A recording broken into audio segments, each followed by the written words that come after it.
ஹல்லேலூயா. இப்படிதான் ஒருத்தர் வேதத்துல தேவனுடைய ஆவியை நல்லா பெற்றுட்டான்.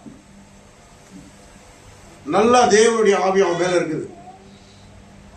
படபடியாய் நிறைய லட்சக்கணக்கான ஜனங்களாய் இஸ்ரவேல் ஜனங்களாய் போய் தேசத்துல சண்டை போட்டு அங்க பிடிச்சு வருவாங்க. ஆனா இப்ப அந்த படைகள் எல்லாம் ஒண்ணும் இல்ல, ஒரே ஒருத்த மேல ஆவியை ஊத்திருக்கிறார் ஆண்டவர். இந்த ஒருத்த லட்சம் பேர் அடிப்பாங்க. எப்படி இருக்கு பாரு, இந்த ஒருத்த லட்சம் பேர் அடிப்பான். எப்படிப்பா அடிப்பான்? ஒரு போர்ல நிறைய பேர் வந்தாலும் ஒருத்தன் போதுமா? ஏன்னா கர்த்தருடைய ஆவியானவர் அந்த அளவுக்கு அவன் மேல் பலனா இறங்கி இருக்கிறார். அவன் பேர் சிம்சோன். வேதத்தில் இருக்கிற அவனுடைய பேர் சிம்சோன். அவன் தனி மனுஷன் இஸ்ரவேலை காப்பாற்றும்படி அவன் மேல் ஆவியானவர் இறங்கி இருக்கிறார். ஆனா இவன் அதை உணராம தன்னை கெட்ட பாதைக்கு நடத்தி கொண்டான். ஒரு ஸ்திரீயுடைய வார்த்தைக்கு கீழ்ப்படிந்து அவளோடு சயனிச்சு அபிஷேகத்தின் மகிமையை உணர்ந்து கொள்ளாம, கொடுக்கப்பட்ட பொறுப்பு என்னன்னு அதை உணர்ந்து கொள்ளாம இவன் என்ன பண்ணிட்டா, அவனுடைய அபிஷேகத்தை மட்டுப்படுத்த ஆரம்பிச்சான். அதனால என்ன ஆச்சு, எதிரிகள் அவனை ஒரு விளையாட்டு பொருளா யூஸ் பண்ண ஆரம்பிச்சான். கண்ணை பிடுங்கி அவனை அடிச்சு கல்லை தூக்கி அடிச்சு ஒரு கேலி கிண்டலா மாத்தினாங்க. எத்தனை பேர் வந்தாலும் முறியடிக்கிற வல்லமை ஆண்டவர் கொடுத்திருக்கிறாரு, அந்த ஆவியை ஒரு கேலி கிண்டலா மாத்தி வச்சுட்டான். ஆனா எல்லாத்தையும் உணர்ந்து அவன் கண்ணை பிடிங்கிட்டான். அவனை ஒரு கேலி கிண்டலா மாத்திட்டாங்க. ஒரு தூணல கட்டி வச்சிட்டாங்க. இப்ப அவனுடைய ஜெபம் எப்படி இருக்கு தெரியுமா? ஆண்டவரே, உமது அபிஷேகத்தை மதிக்காம போயிட்டேன், இத்தனை காலங்கள் வீணாக்கிட்டேன், நீர் கொடுத்த பொறுப்பை நான் என்னன்னு தெரியாம போச்சு, ஒரு ஸ்திரீனிடத்துல எடுத்துட்டு போய் வச்சுட்டேன், இந்த ஒரு தரம் மட்டும் மன்னித்து என் மேல் இறங்கும் ஐயா, என் மேல் இறங்கும் ஐயான்னு உண்மையாய் கதறி அழும்போது ஆவியானவர் பலத்தோடு அவன் மேல் இறங்கி அங்க இருக்கிற எல்லா ஜனங்களையும் சாகடித்தான். இந்த மண்டபத்தையே பேர்த்து போட்டுட்டான். எவ்வளவு பெரிய வல்லமை பாரு. அப்போ அவ்வளவு பெரிய அபிஷேகம் ஏன் தலை மேல இருக்குது? சொல்லுங்க, ஏன் தலை மேல இருக்குது? அவன் மேல இறங்கின ஆவியானவர் எனக்குள்ள இருக்கிறாரு. நான் அதை விட்டுட மாட்டேன்.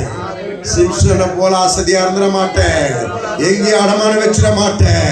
என் குணத்துக்காகவும் இச்சைக்காகவும் மாம்சத்துக்காகவும் சாப்பாட்டுக்காகவும் துணிக்காகவும் மேக்கப்புக்காக எடுத்துட்டு போய் என் குணத்தை வச்சிட மாட்டேன். ஆவியானவர் பலத்தை அடமான வச்சிட மாட்டேன். இன்னும் மேல நடைவேன், இன்னும் மேல நடைவேன், இன்னும் மேல நடைவேன். வானத்துல அக்கினியை இறக்குவேன், பூமியை அசைய பண்ணுவேன், தேசங்கள் சூழ்நிலைகளை மாற்றுவேன். என்னை வைத்து செய்ய வேண்டிய காரியத்திற்காக நான் ஒப்பு கொடுப்பேன். நீ முழுமையா ஒப்பு கொடுத்து பாரு, ராஜாக்கள் எல்லாம் உன்னை தேடி வரும்படி ஆண்டவர் செஞ்சுவார். ஹல்லேலூயா, ஹல்லேலூயா, ஹல்லேலூயா. அவர்தான் ராஜா. அவர் நினைச்சார்னா எங்கேயோ குப்பையில இருக்கிற உன்னை இந்த தேசத்து ராஜாலாம் தேடி வரும்படி செஞ்சிருவார். ஹல்லேலூயா. ஒரு ஊழியக்காரர் இருக்கிறாரு, ஒரு கேன்சர் கட்டி வெளியரங்கமான அற்புதத்தை செய்யறார் ஆண்டவர். ஒரு கேன்சர் கட்டி பஞ்சை வச்சு மூடி எடுத்துன்னு வராங்க. பஞ்சு அந்த செதலாம் இல்லை, அந்த இடத்துல பஞ்சை வச்சிருக்கிறாங்க. அது அப்படியே அந்த சீயோட சேர்ந்து அப்படியே இருக்குது. ஆனா முழுமையா அதை எடுத்துட்டா ஓட்டம் இருக்கும். ஃபுல்லா மூடி வச்சுட்டு வராங்க.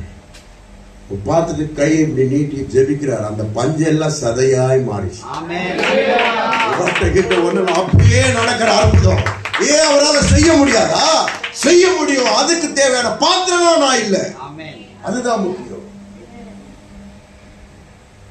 அல்பமான மண்பாண்டத்துல சொல்லுங்க, யார் அல்பமான மண்பாண்டம்? நீங்க தான். அல்பமான இந்த மண் பாண்டத்துல விலையேற பெற்ற ஆவி எனக்கு தருவாங்க. அதை நான் எப்படி அசதி பண்ணிடுவேன்? நாளைக்கு என்ன குறித்து கேள்வி கேட்பாரு ஆண்டவர். என்ன பண்ண அசதி பண்ணிட்டு தண்டனை கொடுத்துருவாரு. நான் எப்படி விடுவேன்? ஹல்லேலூயா, ஹல்லேலூயா. அப்ப அவர் விடுதலையாக்க வல்லவரா. இப்ப சொல்லுங்க, நீங்க எந்த கவலையில இருக்கீங்க? எந்த வேதனையில இருக்கீங்க? இதுக்காக தான் நான் ஆண்டவர் கிட்ட வரேன். அப்படின்னு எந்த சூழ்நிலை உட்காந்துருக்கீங்க, அந்த சூழ்நிலையை பார்த்து சொல்லுங்க, விடுதலையாக்க ஒருவர் என்னோடு இருக்கிறார். உண்மையா சொல்லுங்க, வைராக்கியமா, விடுதலையாக்க ஒருவர் என்னோடு இருக்கிறாரு, என்ன விடுதலையாக்குவாரு. நான் மனுஷனை நம்பல, ஜீவனுள்ள தேவனை நம்புறேன். அவருடைய ஆவி என்னை விடுதலையாக்கும்.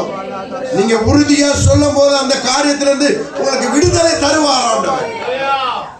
அல்லேலூயா. நல்லா ஜோர கரங்களை தட்டி அல்லேலூயா.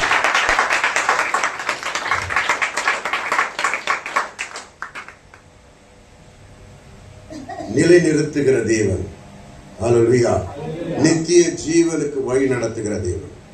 அப்ப நான் உண்மையாய் சென்சிட்டிவா இருக்கிற ஆவியானவரை நான் உணர்ந்து என் கடினமான குணத்தை நான் மாற்றினேயானால் நித்திய ஜீவன் எனக்கு உண்டாயிருக்கும். என்ன இருக்கும்? நித்திய ஜீவன் எனக்கு உண்டா. கலாத்தியர் 6:7-8 வாசிங்க. கலாத்தியர் 6:7-8. உங்களுக்கு இப்போ வசனமே இல்லாம பிரசங்கம் வந்தது இல்ல? அப்போ ஆவியானவர் பேசிட்டு இருக்கிறார். அல்லேலூயா. வசனமே இல்லாம பிரசங்கம். வாசிங்க கலாத்தியர் 6:7-8 வாசிங்க. மோசம் போகாதிருங்கள், தேவன் தம்மை